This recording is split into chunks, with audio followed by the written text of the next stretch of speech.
Hey Madhu, this is Joel. This is a swing from about 6 weeks ago. So obviously there's your not too good on the downswing, and that was kind of abnormal for you this year. Normally that's more what it looked like. This was back in the middle of June. And I just wanted to give you a summary of what we talked about yesterday. The main theme of it all being how you're going to want to get your swing to be more efficient throughout the winter. Like you saw in one of the, there you go, kind of underneath it with the club head there. The swing's a little longer than what we'd see for most of the tour players. And then through impact, lower body actually looks pretty good on that one, doesn't it? Nice and stable through impact.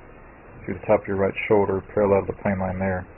So that one, again, looks pretty good. But the main thing being, from this down the line angle, you're going to get that lower body to even be more powerful and stable throughout the swing, and to get your swing to be shorter and to not have those arms be quite so flimsy through impact. There is how it's going to look from down the line, which is more what we're seeing for the tour players. So it swings more compact, and those arms are going to be more stable through impact, not quite so floppy.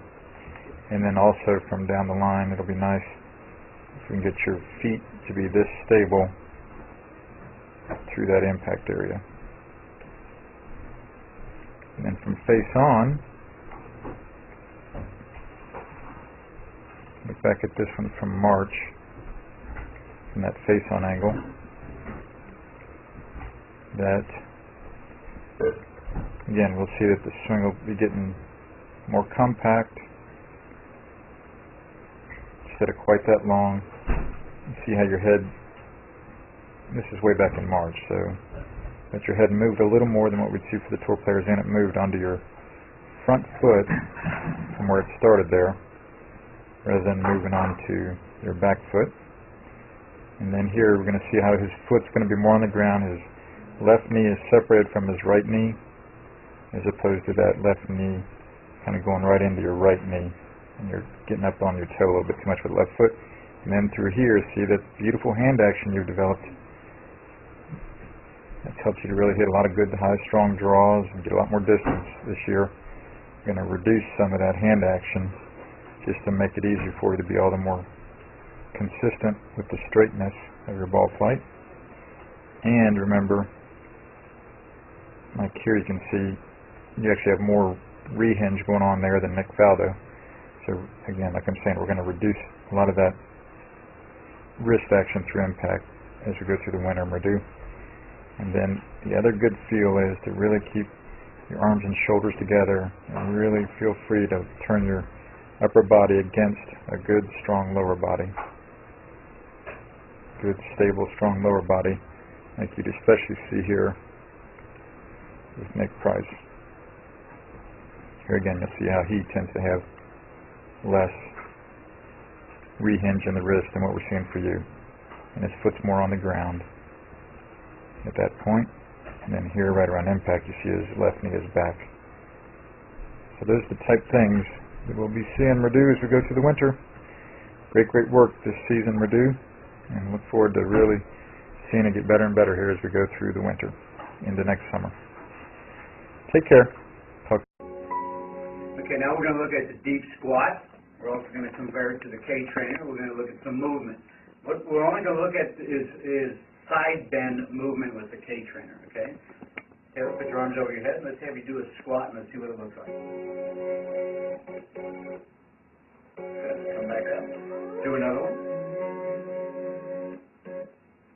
A couple of dysfunctional moves. As you can see, the K-vest turned red a couple times. Well, what I normally see, I normally see an athlete go down a little bit.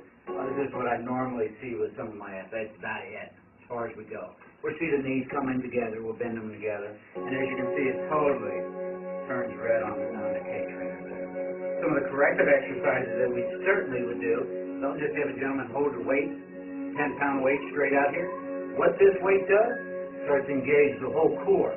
Now do the squat. And how much easier that is. The weight just drags you right down, the core is activated, the hips totally open up. So Some of the other things that we do to correct this is where you're a cheater, put your heels up on the board, and now do your squat. A little bit of rotation at the bottom of the squat. Much better than it originally was. Okay, now we're simply going to do a toe touch exercise. Put your feet together. Going to try to touch the floor. Go ahead. As you can see, you touch the floor. What do we normally see? See a lot of athletes go to about this point, that's it. Okay? And the reason they all come in and tell me, they say it's because their hamstrings are so tight, they can't touch their hamstrings or touch their toes. We simply put something in between their knees. Now squeeze your knees. There we go. When we do that, it basically engages the core, engages the hip and the hamstrings totally relax and allow that athlete to touch the floor. So it's not a hamstring problem, it's more of a hip hinging problem that we see.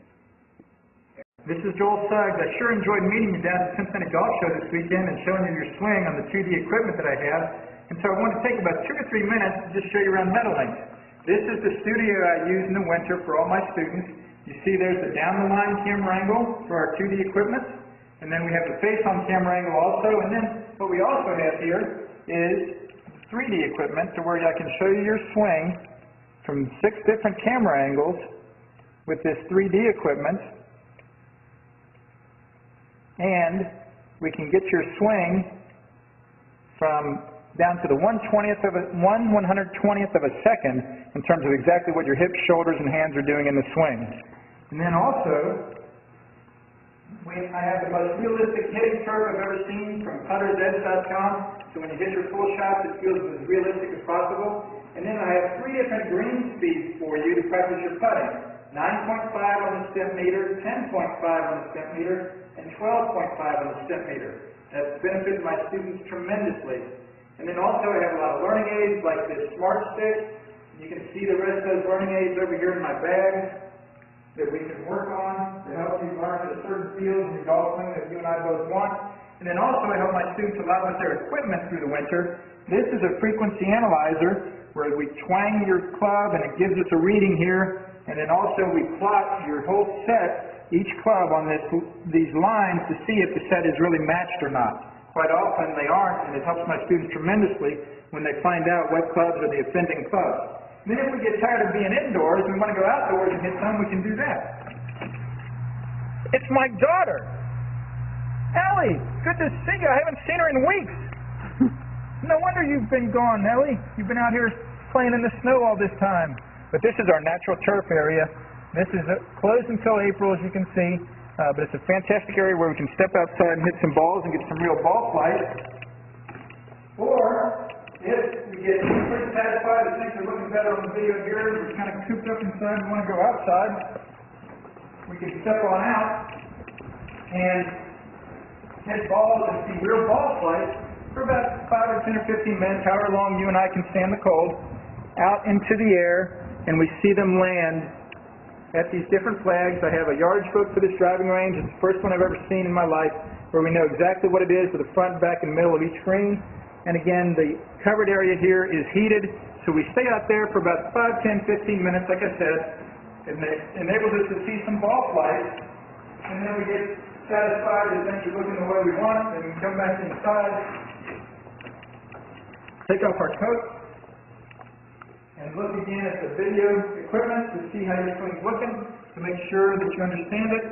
And then notice too, my exercise ball up top here, and then also, so I help my students a lot with their fitness through the winter, and then I will help you also with your sports psychology, with your golf psychology from the golfpsych.com people down in Texas.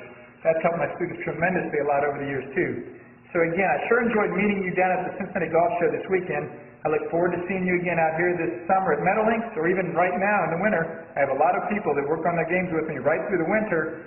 Check out more information about the things I do to help you at joelsuggs.com. Take care.